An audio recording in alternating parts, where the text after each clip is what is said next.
Hair rebonding step-by-step tutorial.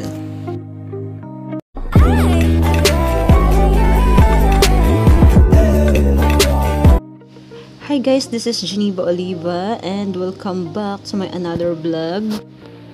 In this video is tuturuan ko kayong mag-rebond kahit nasa bahay lang gamit ang Bremod Hair Straightening letter A and Neutralizer letter V. So ayan, itong dalawang product na pinakita ko ang gagamitin natin.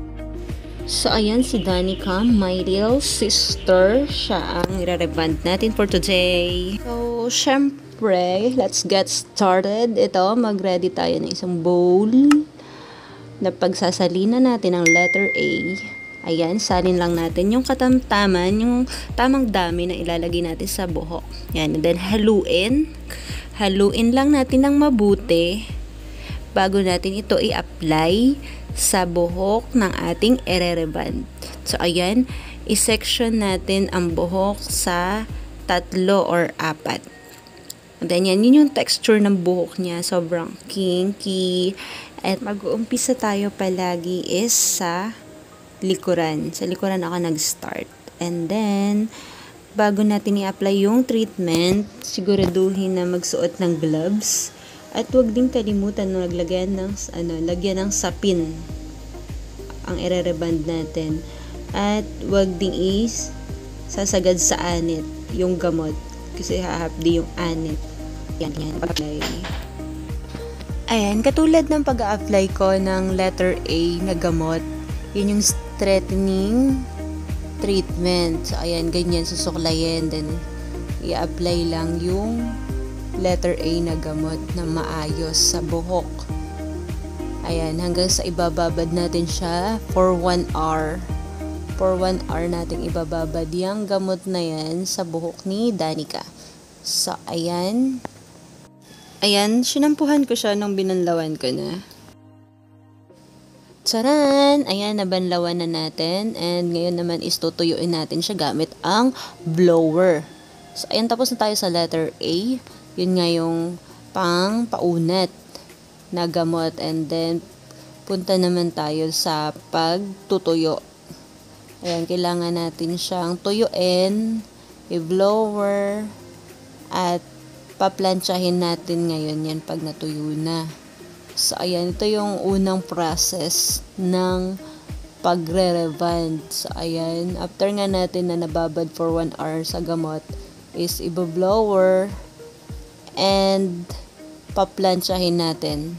So, ayan, pag natuyo na na-section ko na, ayan, na-section na natin dyan sa part na yan. Sa likuran ako ulit mag-start, 230 ang init ng aking plantsa. So, ayan, paplantsahin natin ang buhok niya sa likuran.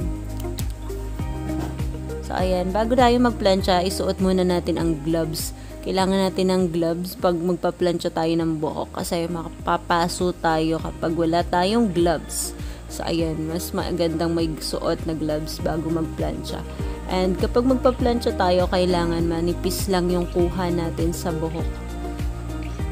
Yan, kailangan manipis lang yung kuha natin ng buhok na paplantsahin natin. So, ayan. And then, ayan, kailangan planchang-plancha siya. Kailangan lapat na lapat yung plancha mo. Lahat ng pwedeng madaanan ng plancha na merong mga kulot-kulot pa na kailangang planchahin is planchahin mo na. Ayan, kailangan yung plancha natin is tamang init. Ayan, at yung plancha na maganda pang rebond, yun ang gagamitin ninyong plancha. Yung may control. So, ayan. Ganyan. Tsaga-tsaga. Medyo mangalay-ngalay kasi mano-mano ang pagpaplantsa sa buhok. Ayan. Yan na yung resulta ng unang plantsa, na unang gamot. And then, i-section ulit natin para sa ikalawang gamot, which is the letter V, neutralizer. Ayan, maglagay ulit tayo ng tamang dami ng neutralizer. Haluin ulit. I-apply ulit. Same process ng ginawa natin dun sa letter A na gamot. Ganun ulit siya natin i-apply kung paano yung ginawa natin kanina. So, ayan, suklay-suklay lang din. And then, apply lang din ulit sa buhok. Yan na yung neutralizer, yung letter V, ikalawang gamot na tong nilalagay ko. And then, ganyan. Lahat ng buhok dapat malalagyan. Hindi naman siya tinipid sa gamot kasi marami yung gamot na nilagay ko. Ayan. Kaya lapat na lapat sa buhok niya yung, yung treatment. Ayan. Ligo. Pati kuto, patay. Ayan. Kailangan natin siyang suklayin. Na-apply natin yung gamot. Ay, makikita nyo dyan sa part na yan is unat na siya. Unat na yung buhok niya dyan kasi na-plancha na din. Bago natin applyan ng letter B. Sobrang smooth na niya. Hindi na siya yung sobrang kambong. Ayan, ganyan na siyang lagyan. Hindi na malagkit. Then, ayan, ibababad din natin yan for 1 hour. Then, nabanlawan na natin dyan sa part na yan, yung buhok ni Danica. So, ganun ulit, i-blower ulit natin, tuyuin ulit natin. So, ang ginawa ko dyan sa part na yan, nilagyan ko siya ng Eye Care Brazilian Blowout. Ayan, in-apply ko dyan yung Brazilian Blowout na Eye Care. At pinatuyo ko dyan. Pinatuyo ko dyan sa buhok niya.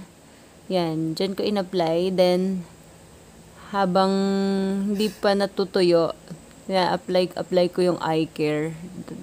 Then, blower natin para mababad yung eye care dyan sa buhok ni Danica. Kailangan nakababad siya sa eye care para mas lumambot yung buhok niya, mas buhay tingnan. Ayan, tanggal-tanggal yung dry. Binabad natin sa eye care. And then, kapag naibabad na natin, natuyo na yung eye care. Ayan, tuyo na blower natin. I-plancha natin kahit nandyan yung gamot na eye care sa buhok niya. And then, ayan, plancha lang ng plancha. Manipis lang yung kuha ko ng buhok na pinaplancha ko para mag-plait siya ng sobra. Ayan, ganyan. Ito yung mga baby hair niya. Kailangan tiyagain. Kasi makulit yung baby hair niya. Laging tumatayo yung mga baby hair. So, ayan, ganyan. Mano-mano. Mangalay nga lang magplancha. Ayan, so, ayan. Medyo na-plait na natin ang buhok ni Danica. Hindi na siya katulad kanina makambong. And after that, lagyan natin siya ng oil. Beatrice yung gamit ko after ko na plancha. Kasi para hindi magtayuan yung mga baby hair niya. At para makintab yung buhok niya. Ayan. After yan ang na-reband ko siya. After nung na-plancha. Ayan. Yan na yung resulta. Ayan. Tapos ko na siyang e-reband. Tapos na rin na-planchahin. May eye care dyan sa buhok niya. Nakababad. Pabanlawan yan after 3 days. Hindi siya pwedeng maligo. After 3 days na siya pwedeng maligo. Ayan, nakababad yung gamot dyan. Kasi kakareband niya pa lang, hindi pa pwedeng basain, hindi pwedeng mahanginan ng sobra. Kasi magtitikwasan yan. Bubuhag-hag na naman. Lalagkit. Ayan. Ganyan. And ito na yung resulta niya. Sobrang smooth na daw. Sabi ni Danica, malambot na daw ang buhok niya.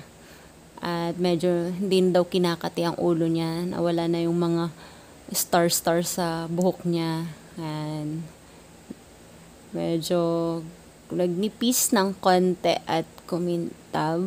Lumambot. Ayan, ganyan. At meron na rin tayong naging client before sa rebonding. Ayan, at kung nakatulong ang video na ito sa iyo, ay huwag kalimutang pindutin ang aking subscribe button at ang aking bell icon dyan sa baba ng video para sa iba't ibang video sa i-upload ko ay manonotif kayo.